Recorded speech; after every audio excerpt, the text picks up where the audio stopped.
Hello everyone, कशा आहात सर्वजण? मजेत ना? कसा चालला आहे SSC 2026चा अभ्यास? तर आज आपण बघणार आहोत प्रिव्हियस इयर क्वेश्चन पेपर. तर चला तर मग बघूया मराठी प्रथम भाषा 1चा क्वेश्चन पेपर.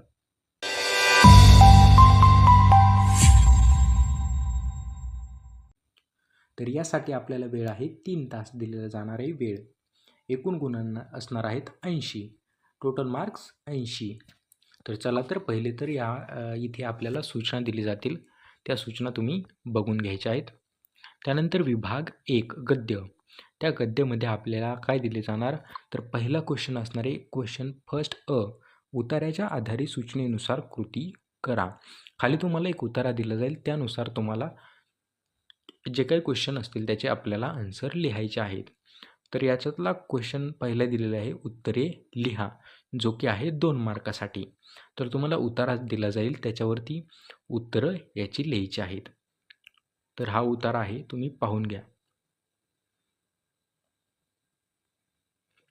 त्यानंतर दुसरा क्वेश्चन, तो दुसरा क्वेश्चन असणार आहे आकृती पूर्ण करा. तुम्हाला एक डायग्रॅम यानी का आकृती दिली जाईल, ती तुम्हाला उताऱ्याच्या आधारे पूर्ण करायची आहे, जे की असणार आहे 2 मार्कासाठी. त्यानंतर तिसरा क्वेश्चन असणार आहे स्वमत, जो आपल्याला हा उतारा वाचून आपलं स्वमत इथे मांडायचं आहे, जे की तुम्हाला सविस्तर उत्तर लिहा असं येणार आहे आणि ते असणार आहे 3 मार्कासाठी. तर त्यातलाच हा क्वेश्चन असणार आहे उताऱ्याच्या आधारे सूचनेनुसार कृती करा. तर खाली अजून एक उत्तर दिलं जाईल, त्याच्यानुसार आपल्याला खालील प्रश्न सॉल्व्ह करायचे आहेत. तर याच्यामध्ये क्वेश्चन फर्स्ट आहे आकृती पूर्ण करा, जो की असणार आहे 2 मार्कासाठी. खाली एक आकृती दिली जाईल, ती आपल्याला पूर्ण करायची आहे. तर खाली पहिला क्वेश्चन असणार आहे कृती पूर्ण करा. त्यानंतर हा आपल्याला उतारा दिलेला आहे, तो तुम्ही पाहून घ्या. आणि त्यानंतर आपला क्वेश्चन नंबर दुसरा, जे की लिहिलं आहे कोण ते लिहा. कोण ते लिहा. सोनालीवर ताईगिरी करणारी कोण, ते आपल्याला इथे आन्सरमध्ये लिहायचं आहे.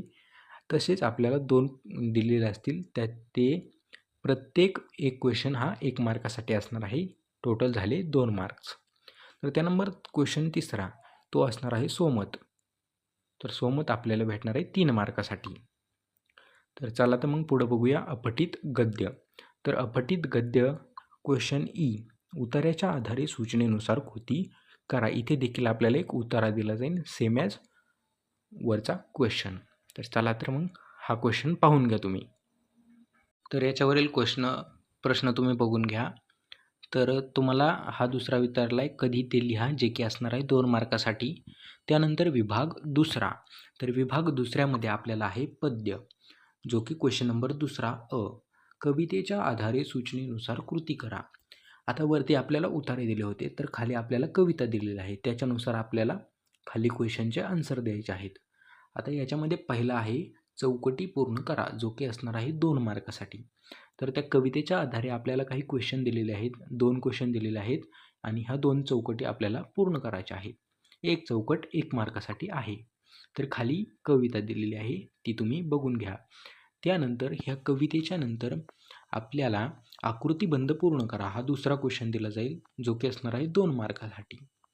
आणि तिसरा दिला आहे आपल्याला कवितेमधील 2 ते 4 ओळी दिल्या जातील आणि त्याचा आपल्याला अर्थ लिहायचा आहे, जो की असणार आहे 2 मार्कासाठी. चला तर मग पुढे बघूया क्वेश्चन चौथा, जो की असणार आहे काव्य सौंदर्य. तर हे काव्य सौंदर्य आपल्याला विचारलं जाणार आहे 2 मार्कासाठी. तर पुढे बघूया आ. तर आ क्वेश्चनमध्ये आपल्याला दिलं आहे खालील मुद्द्यांच्या आधारे खालीलपैकी कोणत्याही एका कवितेसंबंधित खालील कृती सोडवा. तर याच्यामध्ये आपल्याला काय काय विचारलं जाईल ते बघू.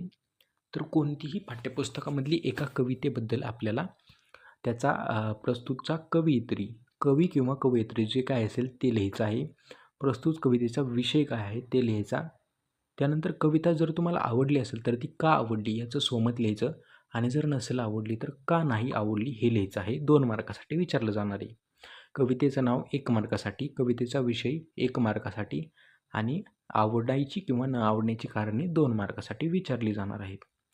त्यानंतर ई आहे रसग्रहण करा. तर काही ओळी दिल्या जातील, त्याचं तुम्हाला रसग्रहण लिहायचं आहे, जे की असणार आहे 4 मार्कासाठी. तर विभाग तिसरा, तर विभाग तिसऱ्यामध्ये आपल्याला देणार आहे स्थूल वाचन. याच्यामध्ये क्वेश्चन तिसरा, खालीलपैकी कोणत्याही 2 कृती सोडवा. तुम्हाला खाली जर 3 कृती दिलेल्या आहेत, त्याच्यापैकी आपल्याला 2च कृती सोडवायच्या आहेत, ज्या की असणार आहेत 6 मार्क्ससाठी. एक कृती आपल्याला 3 मार्कासाठी विचारले जाणार आहे. त्या हिशोबाने आपल्याला 1 पेज कमीत कमी आन्सर लिहिलं पाहिजे. त्यानंतर विभाग चौथा जो की आहे भाषा अभ्यास. तर भाषा अभ्यासवर मी पर्सनली एक व्हिडिओ 2 व्हिडिओ बनवले आहेत. एक पार्ट 1 आणि पार्ट 2. तर त्याची लिंक मी डिस्क्रिप्शन बॉक्समध्ये देतो. जर तुम्ही तो व्हिडिओ बघितला नसेल, की त्याच्यामध्ये मी सर्व व्याकरण रिवाईज मारलेलं आहे. सर्व व्याकरण एक्सप्लेन केलेलं आहे. तर त्याची लिंक मी देतो. तो जर व्हिडिओ तुम्ही पाहिला नसेल तर लगेच पाहून घ्या. तो खूप इम्पॉर्टंट आहे आणि तो तुम्हाला 16 मार्क्स कन्फर्म करून देतो. तर चला तर मग क्वेश्चन चौथा. तर क्वेश्चन चौथ्यामध्ये काय दिलेले, व्याकरण घटकावर आधारित कृती. तर समास आपल्याला असणार आहे 2 मार्कासाठी, शब्दसिद्धी असणार आहे 2 मार्कासाठी, तर वाक्यप्रचार आपल्याला 4 मार्कासाठी असणार आहेत. तर याच्यामध्ये त्या व्हिडिओमध्ये मी सर्व काही कव्हर केलेलं आहे, ते तुम्ही पाहून घ्या. तर त्यानंतर शब्दसंपत्ती कव्हर केलेली आहे.